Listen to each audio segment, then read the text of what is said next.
గడ్డి పరక సమర్పించిన మహద్భాగ్యంగా స్వీకరిస్తాడు. ఉండ్రాళ్లకే ఉబ్బి తబ్బిబ్బైపోతాడు. బొజ్జ గణపతి భక్త సులభుడు. శ్రద్ధగా తన వ్రతాన్ని నిర్వహించేవారిని సకల విఘ్నాల నుంచి కాపాడుతాడు. సర్వ శుభాలను ప్రసాదిస్తాడు. వినాయక చవితిని భాద్రపద మాసంలో వచ్చే మొదటి చవితి రోజున జరుపుకుంటాము.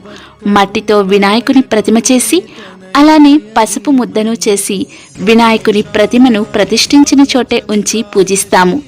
పూజకి 21 రకాల ఆకులని ఉపయోగిస్తాము. ప్రతి ఆకు ఔషధ గుణాలను కలిగి ఉంటుంది. అలాగే ఆవిరిపైన చేసే వంటలని నైవేద్యంగా సమర్పిస్తాము.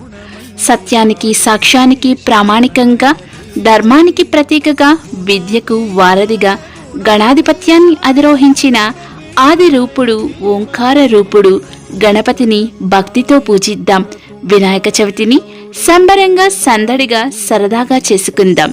ఆ విఘ్నాధిపతి క్షేమ స్థైర్య ఆయురారోగ్యాలను, సుఖ సంతోషాలను అందరికీ అందించాలని కోరుకుంటూ మిత్రులందరికీ వినాయక చవితి శుభాకాంక్షలు.